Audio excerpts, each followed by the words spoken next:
I'm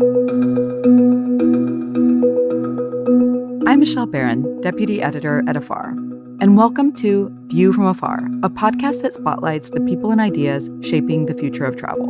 And in this special series, I'm coming to you live from the floor of IPW, the annual travel conference organized by the U.S. Travel Association to share the best of America with the rest of the world. It's a pivotal moment right now. The U.S. is preparing to co-host the FIFA World Cup and celebrate its 250th anniversary, even as international travel arrivals are down and global events are affecting travel across the world. But the reasons we travel haven't changed. In fact, they've become more important than ever: joy and connection. So we're talking to industry leaders about how their destinations are pivoting in a tough world, how they're giving travelers experiences to smile about, and making visitors feel welcome. My guest today is Duane Parrish, Director of Discover South Carolina, a role he's held for 15 years. Tourism is no small business in South Carolina. In 2024, travel and tourism contributed more than $30 billion to the state's economy and supported 240,000 jobs, both directly and indirectly. Travel also generated $3.2 billion in state and local tax revenues, raising critical funds for infrastructure projects and other programs. I'm really looking forward to digging more into how Duane and his team have helped fuel this major economic driver for the state of South Carolina. Hello, Duane. Welcome to View from Afar. We are so excited to have you. Thank you. Glad to be here. So let's start with some of South Carolina's tourism successes. In 2024, tourism contributed $30 billion to the state's economy and $3.2 billion in state and local tax revenues were generated. So how did 2025 shake out, and how is 2026 looking so far? Sure. We're one of the largest industries in the state. In some ways, if you measure it, the largest. 2025 was a record year, but there were parts of the state it was not a record year. The Grand Strand, Myrtle Beach area in particular, the Canadians come down typically, and the Can-Am days have been around since the 1960s, Canadian Americans. And they've come down, as I always said, if you drive down Ocean Boulevard in Myrtle Beach in March or April and see people in the ocean, those are Canadians, because the Southerners the water's too cold. But they were probably down more than 50% in 2025. It's a little better this spring so far. I don't have all the numbers yet, but it was disconcerting to start out that way for the Grand Strand. They really never recovered. So the whole state as a whole did well. Charleston did well again. Charleston still kept that Air Canada flight from Toronto to Charleston, which was a big help for Charleston. The upstate did well with the drive market. Greenville in particular is an up-and-coming destination. And then, of course, Hilton Head and Charleston and the rest of the coast have done very well with the domestic drive market. So it sounds like in 2026, you've seen domestic help recover some of the international losses. It has, and that's some of what we targeted, realizing that the Canadian market would still be down, as well as the rest of the international market. But we went after some of the drive market cities like Atlanta, Charlotte. We upped our advertising, if you will, in those areas, marketing efforts to try to bring more of the drive. 80% of people who come into South Carolina come by way of car. That's the way you make up some of the market for the other 20% when it's not there. And so we were able to have some successes there. And a lot of what we call undiscovered South Carolina, areas that you don't think of. That's places other than Myrtle Beach, Charleston, Hilton Head, and Greenville. Those places, we have marketed those. And since COVID, outdoor recreation has been done very well. Yeah, from golf to hiking to camping to what have you. And we have a lot of that in our state. So we've been able to benefit from that from the domestic market. When you do kind of a marketing pivot like this and you realize, all right, let's try and beef up domestic, and you mentioned some of these drive markets. So how does that work? Like, what kind of marketing and advertising do you do in those markets? It sounds like it worked. So I'm really curious, what does it look like? What do those actual ads look like? Sure. It's a lot of just exposing the state. It's a lot of just doubling our effort, what we do in our existing campaigns. And that's through social media, through all the social media channels, as well as through streaming, as well as through over-the-top TV, a little bit of everything. Okay. Out of home, like billboards as well. All of that plays well in the drive market. But it's just to remind people about South Carolina in many cases. Our current campaign is Find the Undiscovered You, and it's basically pinning many people away from people. I know FOMO is a big thing, but there are times of day that you need to sort of get off the grid, and a lot of times vacations are that time to get off the grid. And so we sort of say, hey, we're a great place to do that. The cover of our current visitor guide is the top of Table Rock Mountain, which is a 3,300-foot elevation mountain that you can climb to the top of through our Table Rock State Park. And you're up there. You can see, on a clear day, see to downtown Greenville. but it is a place you can truly get away and get off the grid. And I say sort of bring your blood pressure down a few points. Right. And that I feel like everyone is really looking for that right now. They are. These places that are a little less discovered, a little more under the radar, something they maybe hadn't heard about. I'd love to also talk a little bit more about the taxes piece of this, the taxes that were generated. Where does the tax revenue come from? Is it predominantly hotel taxes? And what are some of the projects that state has used that revenue for? Sure. It's a combination of gas taxes. Obviously, visitors buy gas when they're Right. I just talked about the travel market. Yeah. And then there's also sales taxes, which are on anything that a visitor buys. We have a state sales tax of 7%. And then there's the accommodation tax, as you mentioned, which goes back in, if it's collected in, say, Charleston, it goes back into Charleston to spend on something tourism related. That can be beautifying a median in a highway, for example, or it can be something specific in regard to campaign advertising for that destination, or it can be something to fix up the visitors visit a lot, something tourism related. But those taxes are critical for a couple of things. One, it reduces the household property tax in the area. Oh, wow. Okay. It also reduces, just from a state budget perspective, the overall tax rates that the state imposes on income taxes. $3.2 billion is a lot of money for our state. Our total budget is between 14 and 15 billion. So it's a big percentage of it. Yeah, we need to see if California can put in something like that to get our property taxes down. Sure.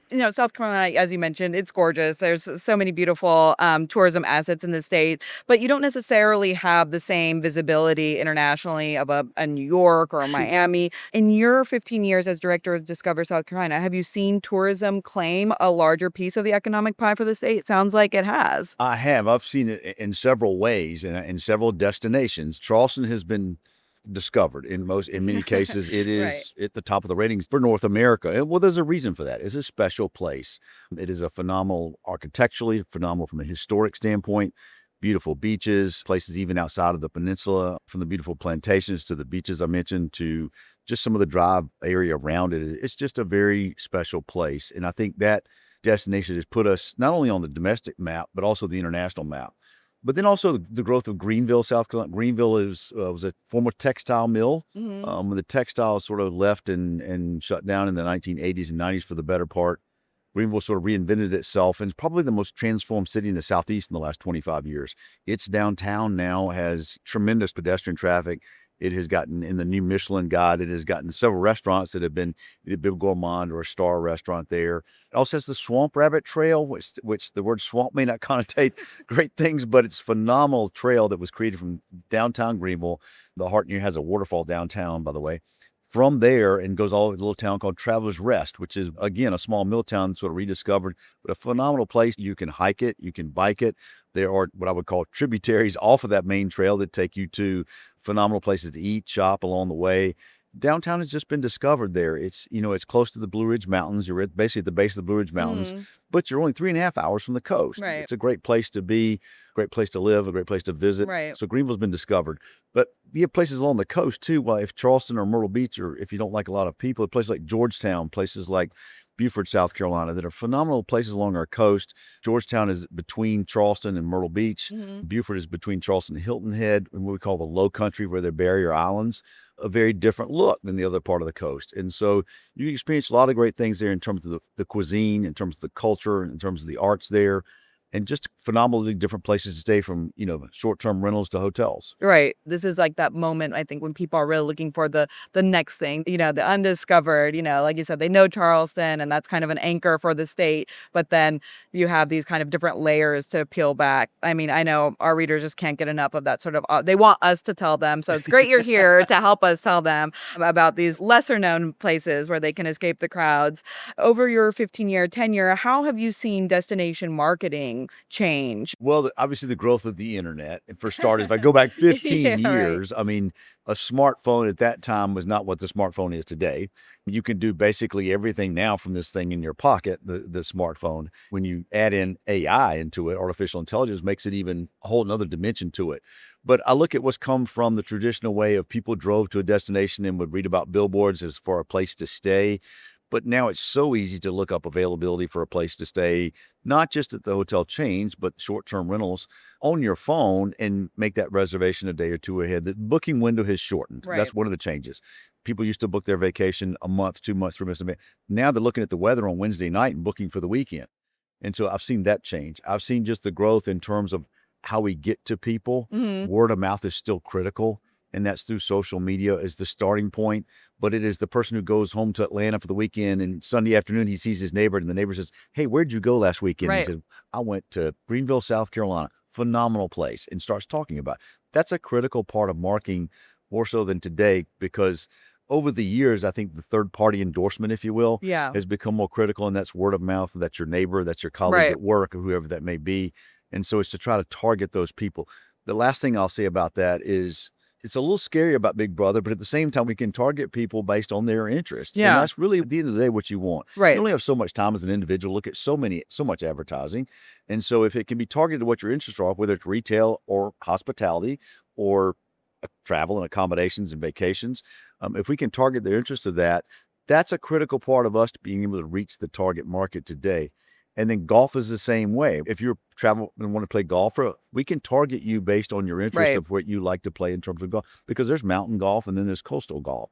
So that's how defined it becomes today instead of just the overall destination. Yeah, and you mentioned technology, and you've seen all these changes from, TripAdvisor, Instagram, influencer marketing, and now AI, trip planning showing up everywhere. How is Discover South Carolina actually using AI right now, and what are you watching that maybe worries you a little bit? Still getting our hands around how to, like many destinations in many states, our arms around trying to how exactly AI. And I think, there's 3 or 4 different platforms that are going to play out a little bit as time goes by, but it's discovering what the visitor does. Obviously, consumer behavior will dictate at the end of the day how we do it, but it's a fascinating thing. I think U.S. Travel has a phenomenal person on board that's done a phenomenal job, I think, of explaining to a lot of the country of how AI works. And so I think it's an education thing for the industry.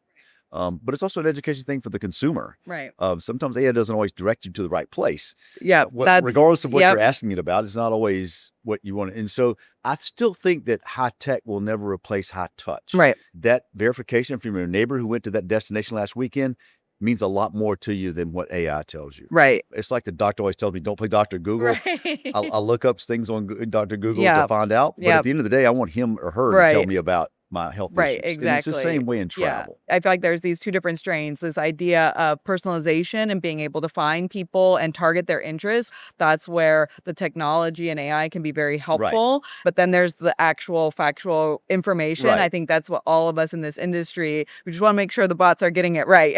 Exactly. I mean, I've seen a lot of things in AI that were not necessarily Yeah. the truth. Yeah. But if you wouldn't know that unless you knew what it was talking about. And so I think it's the old Ronald Reagan line of trust but verify. Yeah.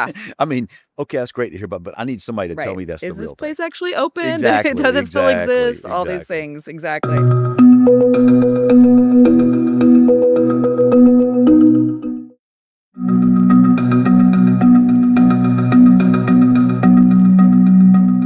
South Carolina has been doing some really great work to tell the broader, more complicated story about the state's history. There's the International African American Museum in Charleston, the growing Gullah Geechee corridor. Why do you think this work is so important at this moment in time? I think it's important for several reasons. One, it's always been there. It's just people haven't known about it. Right. And so now we talked about undiscovered South Carolina. The Gullah Geechee corridor is a phenomenal thing. People may not understand what that is. It is a culture as well as a language that is taught at the College of Charleston. It also has an influence on the food that we eat, particularly in the Low Country I talked about earlier. It has an influence on how things are preserved and protected along there. The barrier islands, the Sea Island, look at Hilton Head today, but there are islands like that that are completely undeveloped as well. And then islands in between. The Sea Islands in the lower part of the state are a phenomenal thing to visit and see. And the Gullah Geechee Heritage Corridor, of which they are along, sort of represents that in many ways. The International African American Museum in Charleston, a critical thing that opened up for us for a couple of reasons. One, it came at a great time, I think. And number two, it also is the largest museum we've had open up since I've been in this job and probably this century that tells a story that hasn't always been told. And if you're of an African American descent, it has a phenomenal ability to look up the lineage of how you came to where you are today. And then also the Civil Rights Trail, which we are also a part of in the Southeast. While that's separate from African American history, so to speak, it's still an integral part of it. And so we have some great sites along the Civil Rights Trail, as well as the International African American Museum. And then the Peninsula of Charleston is becoming a really phenomenal place to visit. We have a Four Seasons hotel in construction just a few blocks away from the African American Museum. And it is becoming a very special destination to sort of tell a story. And just telling in some of those undiscovered areas of our state how South Carolina has evolved, really from its birth in 1670, at this discovery of Charlestown Landing through today and what's taken place. I think about right now in this moment with international travel sort of being softer, but I think when international travelers do come, I think this is the kind of richer storytelling that they are looking for, because these are the kinds of stories that they maybe haven't yet heard or, discovered themselves. So I think this kind of richer, more meaningful storytelling, I mean, it's for everybody, domestic as well as international, but I do think that people, at least I know our readers, they're always looking for that added layer. It just makes everything more interesting, more fulfilling, more meaningful when they visit. It does. We have 15 states in the Southeast as well as Washington, D.C. that are part of the U.S. Civil Rights Trail that tell that story. And we've had tremendous interest from the European market prior to COVID, from the Asian market as well. They had a big interest in that. So it wasn't created just for domestic travel. Right. It was created for international as well. And that interest is shown through. And they tell a wonderful story that's sort of new. People are always looking for a new experience, a new discovery, if you Right. will. You walk out of these places, hey, I didn't know that. And versus some things you walk out of and you, okay, I've been there several times. It's a great Yeah. visit, great place to be, but I've learned something new at this place.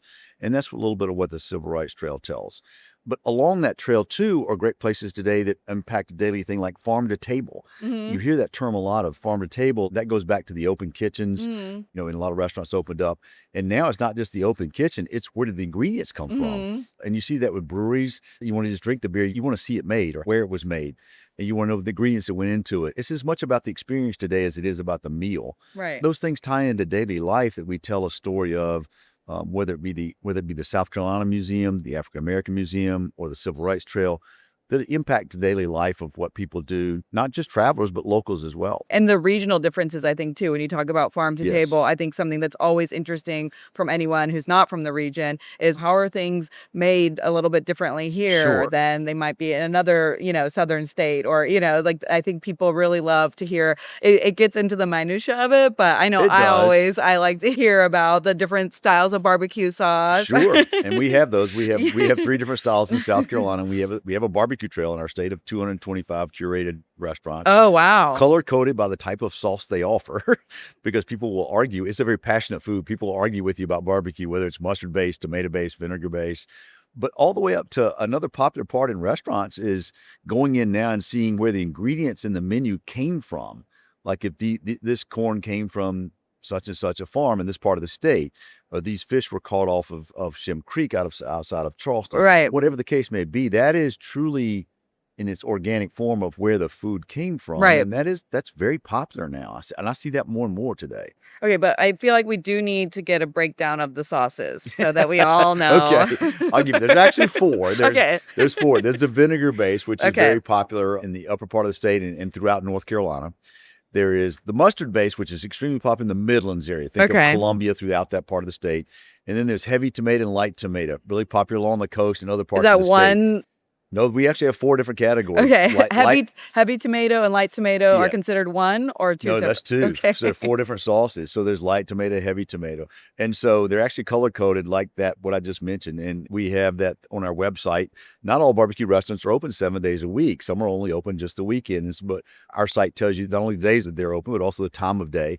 And it gives you the color code of what their sauces are. It is amazing. People will drive 30 minutes out of their way for the right barbecue. Yes. Particularly if it's the sauce that they crave or they have. And people are passionate about that. It is Yes. like a bucket list for some people to go to all 225 restaurants. And we've had many people who have done that. All 225. Wow. Yes. That is a feat. And spiciness level, kick, are they all have a little different? They can be you can have a kick in all of Okay. them. But vinegar base typically and be very peppery. Okay. That typically has the most spice or the most kick to it. And then lastly, what are some of your favorite places to bring guests when they're in town? So if the Afar team is coming to visit, where are you taking us? I'm going to take you through Greenville. I'm bringing you down from the upper part of the state, at the base of the Blue Ridge Mountains, and take you through downtown Greenville. I'll let you see the beautiful waterfall there along the Reedy River. Then I'm going to take you down through the Midlands and show you a couple of small places called Aiken, another one called Camden. Phenomenal little small towns. Significant battles took place there 250 years ago, and we're celebrating our 250th. So we can tell you a story there and then feed you a great meal that night and take you to a cigar bar after that. And then bring you down through some undiscovered areas all the way down through Charleston, and then below Charleston through the Low Country, what I talked about, which is Beaufort, Hilton Head. And then lastly, finish up back up in Myrtle Beach. And you can shop to your heart's desire at all those places. Bring all the souvenirs back home. Yes. And obviously, we're going for barbecue. You will eat phenomenal meals. And what kind of sauce are you putting on your barbecue? I am a heavy tomato guy because that's what my mother fed me growing up, and I still love it today. Well, that's fair enough. Well, thank you so much for joining us from View from Afar. This has been great. It's been a pleasure. Thank you.